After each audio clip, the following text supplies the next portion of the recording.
ที่ 2 ของ Education Today ได้รับเกียรติจากมิสเตอร์เจฟฟี่ซีฮัมมิลตัน Director of Startup ที่มาร่วมพูดคุยและให้ความรู้เกี่ยวกับ Startup กับการศึกษาในระดับมหาวิทยาลัยจะเป็นอย่างไรนั้นไปติดตามชมกันค่ะ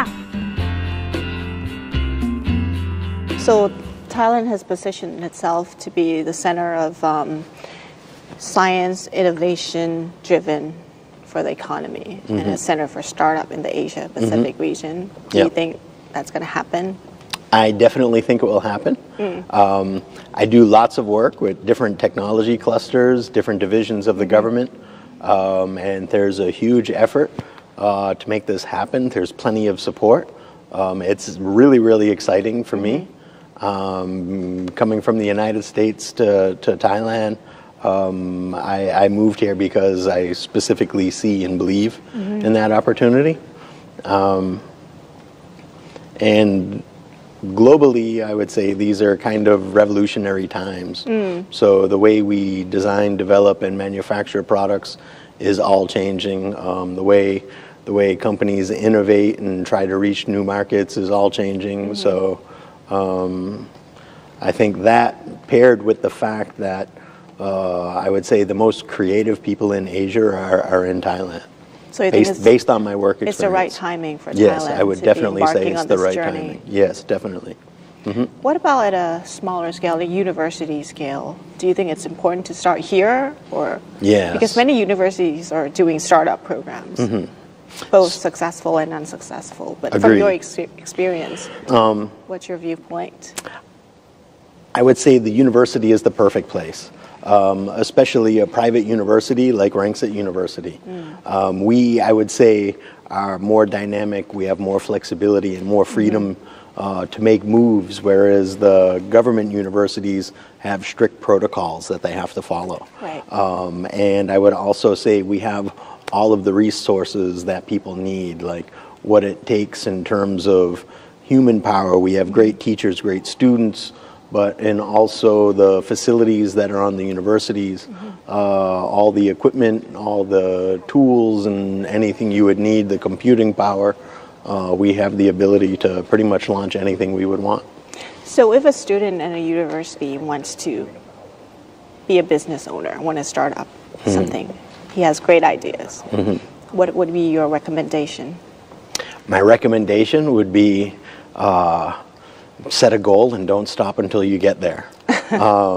So we read about success stories, but we don't read about how difficult it is to achieve that level of success. Going forward a little bit at a time is better than stopping. Never give up.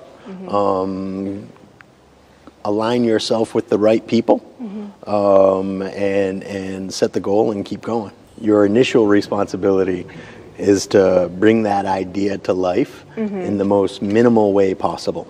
The least amount of money, the least amount of time, the least amount of resources invested to get something that people can evaluate, collect feedback, and your future investments should be improving that based on the feedback.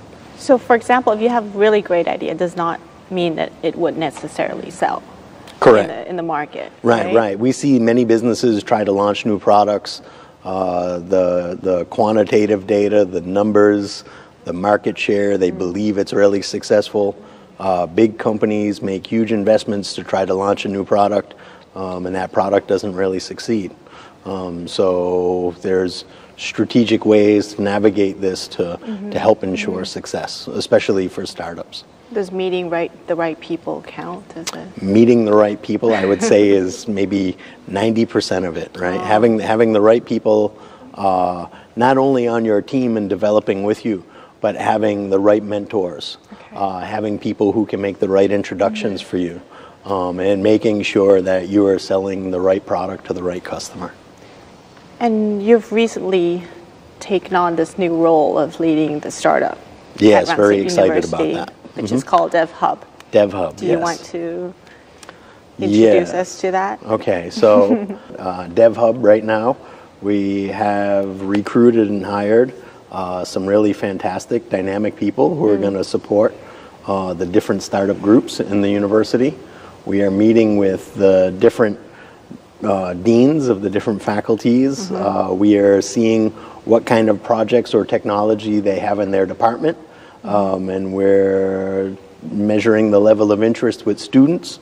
And soon we will begin to start hosting events where students will pitch their ideas to venture capital firms and keep trying to climb the levels of success until their products are commercialized. What is your role, though? My role is kind of facilitator and conductor.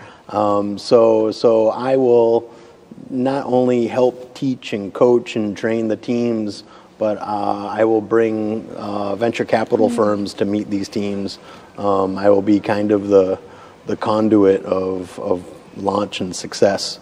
So right now we're talking with venture capital firms in Singapore, Hong Kong, China, and then some of my relationships in the United States. So there's lots of interest building for this for the DevHub. Many universities, besides Rangsit universities, are also starting their own startups, some with more experience. What do you see as a successful, the competitive advantage that Rangsit has over other universities, if any, of course? I see the competitive advantage in being a private university. The public universities, they're great schools, they have great teachers, great students, but the system that operates these schools tends to be very slow, very bureaucratic. And us being a private university, we have the ability to make moves faster. We have the ability to recruit and do things with the outside world, I would say, a bit more smoothly. Right. This is more attractive for private companies. This is more attractive for venture capital firms because we are, I would, lack of a better term, we're more easy to do business with. And easier to access as well. Yeah, easier access. So for example, in 10 years, what do you see startup in Thailand to be? What is that?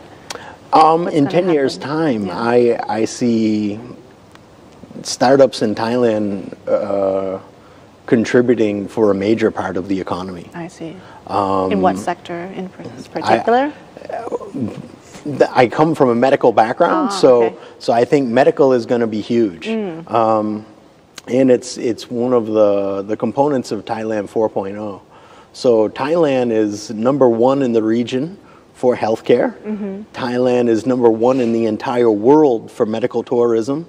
And Thailand imports roughly 90% of its medical supplies.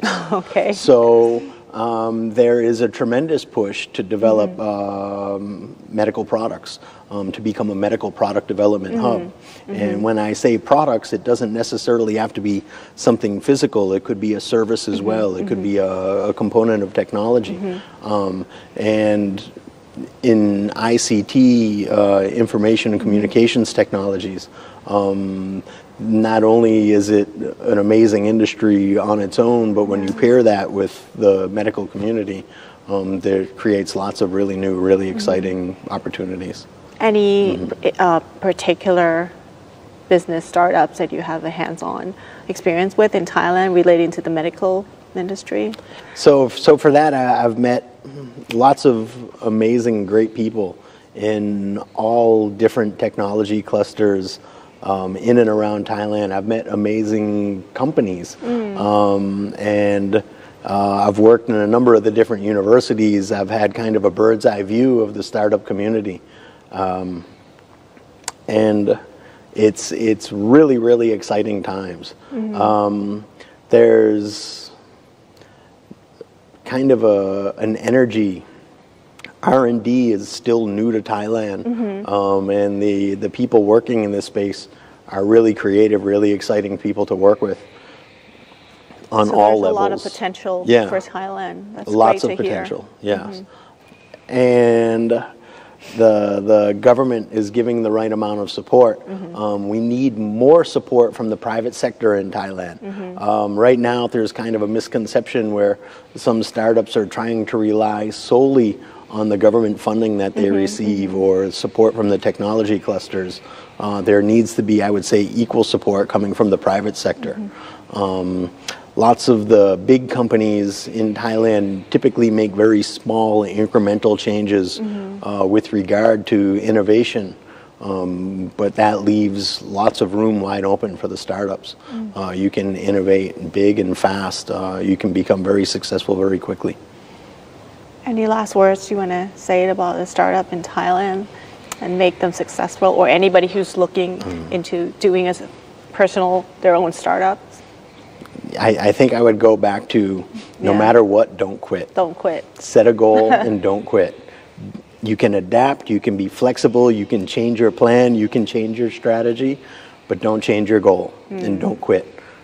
Work with amazing people, love what you do, have passion for what you do, and you will be successful. Right.